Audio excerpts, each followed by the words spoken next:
Assalamualaikum warahmatullahi wabarakatuh. Waalaikumsalam warahmatullahi wabarakatuh. Yang kami hormati Bapak Putra Apriyadi Siregar, SKNMK, selaku dosen pengampu mata kuliah Sosiologi, Antropologi, Kesehatan Masyarakat Pesisir, dan teman-teman yang dapat hadir dalam kelas online pada hari ini. Kami dari kelompok 5 akan menyampaikan materi tentang sistem sosial masyarakat pesisir. Baiklah, tanpa berlama-lama, teman saya Rahma Fadila akan menyampaikan materi yang pertama. Kepada Rahma Fadila dipersilahkan.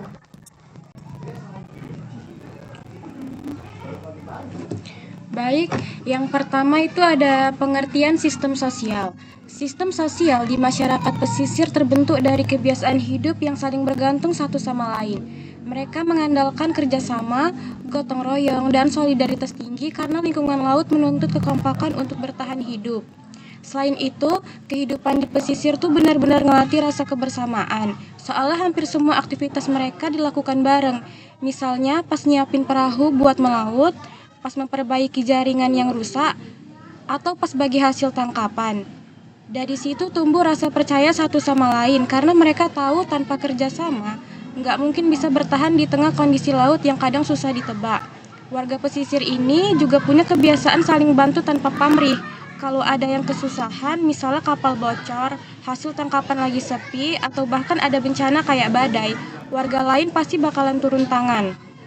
Mereka nggak nunggu disuruh, udah otomatis saling bantu karena udah jadi bagian dari budaya hidup mereka. Kebersamaan ini tuh nggak cuma soal kerja, tapi juga terasa kegiatan sosial sehari-hari. Misalnya waktu ada acara adat, pesta laut, atau kegiatan keagamaan, semua orang terlibat. Dari anak muda sampai orang tua ikut ambil bagian, dan suasananya selalu ramai, hangat, dan penuh kekeluargaan.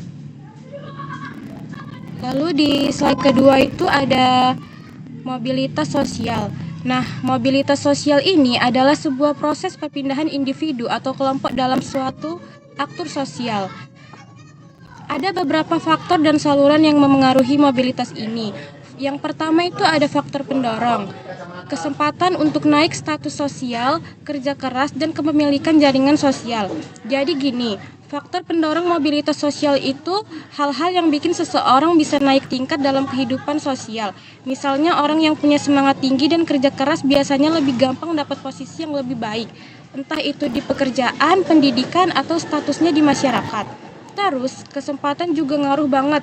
Kayak kalau ada peluang buat lanjut kuliah, buka usaha, atau dapat pekerjaan bagus, itu bisa jadi jalan buat naik level sosial. Selain itu, punya jaringan sosial atau koneksi juga penting.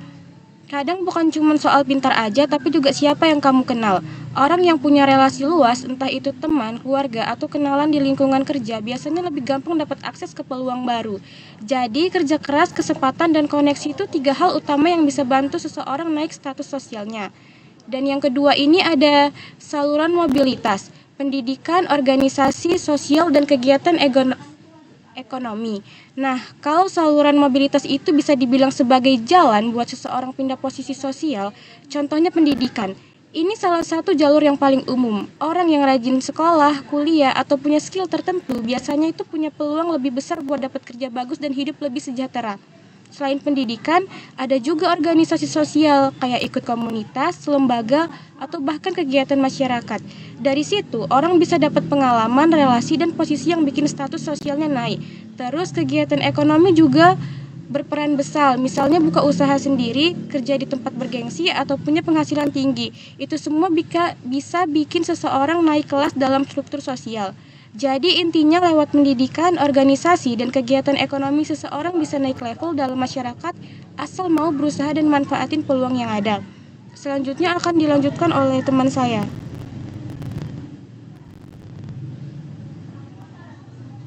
Lalu pada slide selanjutnya ada struktur sosial. Pada bagian ini kita akan membahas tentang struktur sosial di masyarakat pesisir. Struktur sosial di wilayah pesisir memiliki karakteristik yang khas karena biasanya didominasi oleh hubungan patron-klien. Dalam sistem ini ada dua pihak utama yaitu juragan atau patron dan nelayan sebagai klien. Juragan adalah pihak yang memiliki modal, perahu, dan akses terhadap pasar, sedangkan nelayan itu adalah pihak yang bekerja di bawah perlindungan juragan. Hubungan antara keduanya saling bergantung, karena juragan memberi kesempatan kerja dan perlindungan, sedangkan nelayan memberikan tenaga dan hasil tangkapan. Namun, sistem ini juga bisa menciptakan ketimpangan sosial dikarenakan posisi juragan itu cenderung lebih kuat secara ekonomi maupun sosial. Jadi bisa disimpulkan bahwa struktur sosial masyarakat pesisir membentuk pola hubungan yang unik di mana solidaritas sosial dan ketergantungan ekonomi berjalan beriringan. Lalu pada slide selanjutnya ada strategi adaptasi sosial. Adaptasi sosial di masyarakat pesisir berarti cara mereka menyesuaikan diri terhadap perubahan kondisi lingkungan, ekonomi, dan sosial. Biasanya mereka akan memanfaatkan keterampilan yang dimiliki, misalnya kemampuan melaut, memperbaiki jaring, atau berdagang hasil laut. Selain itu, mereka juga mengandalkan jaringan sosial seperti hubungan antar nelayan, keluarga, dan tokoh masyarakat supaya bisa saling membantu saat mengalami kesulitan, misalnya ketika hasil tangkapan menurun. Nilai-nilai budaya lokal seperti gotong royong dan solidaritas juga menjadi bagian penting dari strategi adaptasi mereka. Mereka ikut berpartisipasi aktif dalam kegiatan sosial seperti kerja bakti atau acara adat karena hal itu memperkuat rasa kebersamaan dan menjadi bentuk dukungan sosial di tengah perubahan yang mereka alami.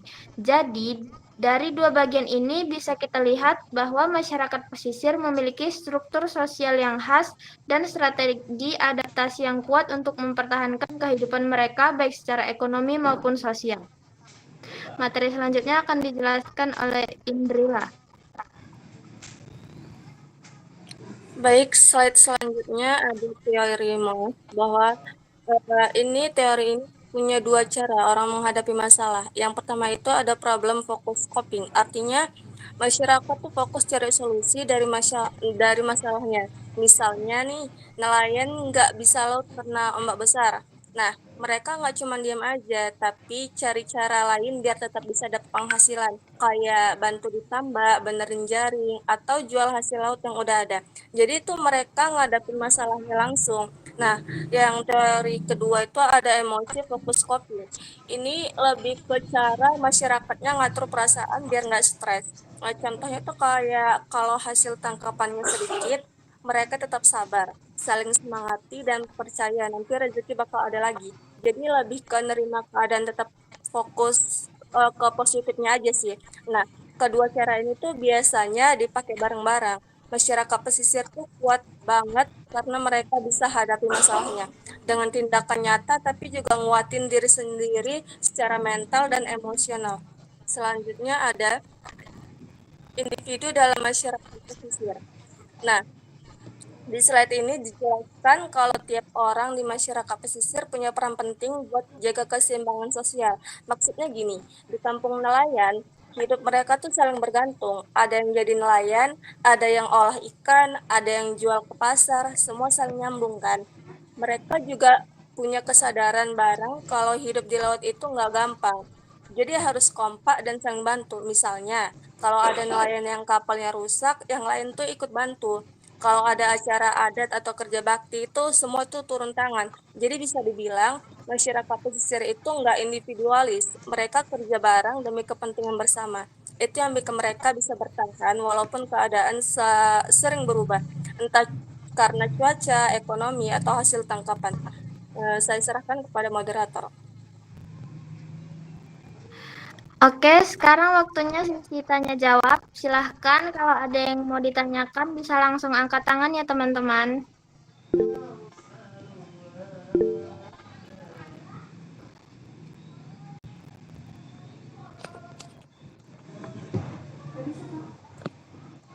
Bisa loh. Silahkan kepada Citra Kurnia Lestari. Baik, Assalamualaikum warahmatullahi wabarakatuh. Perkenalkan, nama saya Citra Kurnia Lestari dari kelompok 4 ingin bertanya. Dalam menghadapi modernasi dan teknologi, sejauh mana masyarakat pesisir mampu mempertahankan nilai-nilai sosial tradisionalnya? Terima kasih. Oke, terima kasih Citra. Silakan kepada Mahmudin. Baik, Assalamualaikum warahmatullahi wabarakatuh. Perkenalkan, nama saya Mahmudin Hasibuan dari kelompok 9. Ingin bertanya, bagaimana sistem kekerabatan, gotong royong, dan solidaritas sosial terbentuk dalam kehidupan masyarakat pesisir, khususnya di antara kelompok nelayan yang memiliki ketergantungan tinggi terhadap kerjasama. Terima kasih Mahmudin. Kepada Dinda dipersilahkan.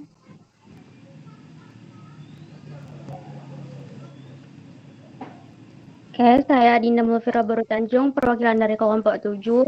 Pertanyaan saya, bagaimana struktur sosial koordinasi hubungan patron klien dapat memengaruhi peluang sosial masyarakat pesisir?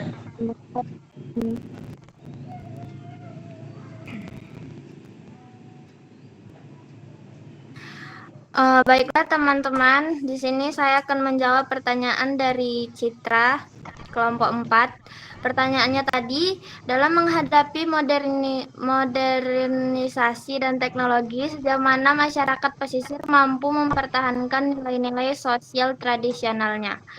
Jadi, jawabannya, dalam menghadapi modernisasi dan perkembangan teknologi, masyarakat pesisir masih berupaya mempertahankan nilai-nilai sosial tradisionalnya, seperti gotong royong, solidaritas, dan rasa kekeluargaan. Nilai-nilai ini tetap dijaga melalui kegiatan sosial seperti kerja bakti, tolong-menolong antar nelayan, serta pelaksanaan tradisi adat dan keagamaan. Namun, pengaruh modernisasi juga membawa tantangan, seperti masuknya teknologi perikanan modern, media sosial, dan gaya hidup individualistis mulai menggeser pada pola interaksi sosial tradisional. Generasi muda misalnya cenderung lebih fokus pada aspek ekonomi dan efisiensi daripada kebersamaan. Meskipun demikian, banyak masyarakat pesisir tuh yang beradaptasi dengan cara menggabungkan nilai tradisional dan modern. Misalnya menggunakan teknologi untuk mendukung kerjasama kelompok nelayan atau promosi hasil laut, tanpa meninggalkan nilai kebersamaan. Jadi bisa dikatakan bahwa masyarakat pesisir masih mampu mempertahankan nilai-nilai tradisionalnya meskipun harus beradaptasi agar tetap relevan di tengah arus modernisasi. Bagaimana Citra? Baik, terima kasih Mutia. Sama-sama Citra. Pertanyaan selanjutnya akan dijawab oleh teman saya. Selanjutnya saya akan menjawab punya Mudin Hasibuan dari kelompok 9. Pertanyaannya yaitu bagaimana sistem kekerabatan, gotong royong, dan solidaritas sosial terbentuk dalam kehidupan masyarakat pesisir, khususnya di antara kelompok nelayan yang memiliki ketergantungan tinggi terhadap kerjasama. Jadi, sistem kekerabatan, gotong royong, dan solidaritas sosial di masyarakat pesisir terbentuk secara alami dari kebutuhan hidup yang saling bergantung, terutama di kalangan kelompok nelayan. Dalam kehidupan nelayan, kerjasama menjadi kunci utama, mulai dari proses melaut, memperbaiki perahu, menjual hasil tangkapan, hingga menghadapi resiko cuaca dan bencana laut. Karena itu, hubungan antar individu berkembang menjadi ikatan kekerabatan yang kuat, baik yang didasarkan pada hubungan darah maupun kedekatan sosial. Nilai gotong royong tercermin dalam berbagai kegiatan, seperti membantu memperbaiki jaring, menolong perahu yang rusak, atau berbagi hasil tangkapan ketika salah satu tidak bisa melaut. Sikap ini memperkuat rasa solidaritas sosial, di mana setiap anggota masyarakat merasa memiliki tanggung jawab bersama untuk saling membantu. Dengan demikian, sistem sosial tersebut tidak hanya memperkuat ikatan sosial dan rasa kebersamaan, tetapi juga menjadi strategi bertahan hidup di tengah ketidakpastian ekonomi dan kondisi alam yang sulit di lingkungan pesisir. Bagaimana Mahmudin Hasibuan, apakah bisa dimengerti oleh jawabannya? Baik, terima kasih. Baik, di sini saya akan menjawab pertanyaan dari Adinda kelompok 7. Pertanyaannya itu, bagaimana struktur sosial yang didominasi hubungan patron klien dapat mempengaruhi peluang mobilitas sosial masyarakat pesisir? Nah, jawabannya itu di masyarakat pesisir biasanya ada hubungan antara juragan dan nelayan yang disebut tuh hubungan patron klien. Nah, hubungan ini bisa punya dua sisi, bisa menguntungkan tapi juga bisa merugikan. Jadi kalau juragannya baik, nelayan bisa dapat pekerjaan, modal, dan bantuan ekonomi. Jadi ada peluang buat menarik naik taraf hidupnya. Tapi kalau nelayan terus bergantung sama juragan, mereka juga susah mandiri dan sulit naik status sosial. Jadi intinya, hubungan patron klien ini bisa bantu nelayan maju, tapi juga bisa bikin mereka stuck di posisi yang sama. Tergantung gimana hubungan antara juragan dan nelayan itu dijalankan. Bagaimana, Adinda?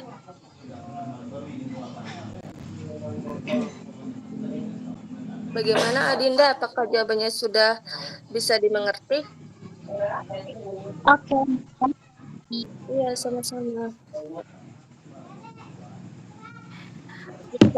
Kesimpulan dari kami, yaitu sistem sosial masyarakat ini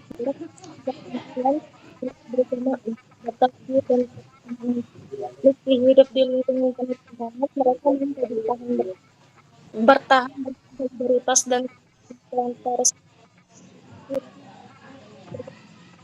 sehingga tercipta pola interaksi sosial yang erat dan saling mengenal. Nilai gotong royong, tolong menolong, serta rasa tanggung jawab terhadap sesama menjadi fondasi utama dalam keseimbangan sosial di tengah perubahan alam dan ekonomi. Selain itu, kemampuan mereka untuk menyesuaikan diri dengan sosial, turut dan lain meningkatkan kualitas yang tidak hanya secara kecil, tidak dapat budaya. Terima kasih.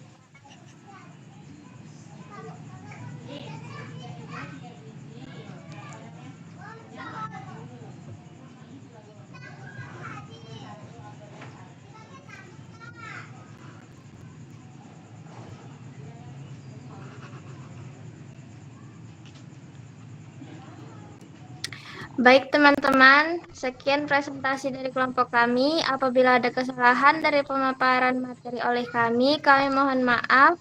Kami tutup. Waalaikumsalam warahmatullahi wabarakatuh. Waalaikumsalam warahmatullahi wabarakatuh. Waalaikumsalam warahmatullahi wabarakatuh. Waalaikumsalam warahmatullahi wabarakatuh.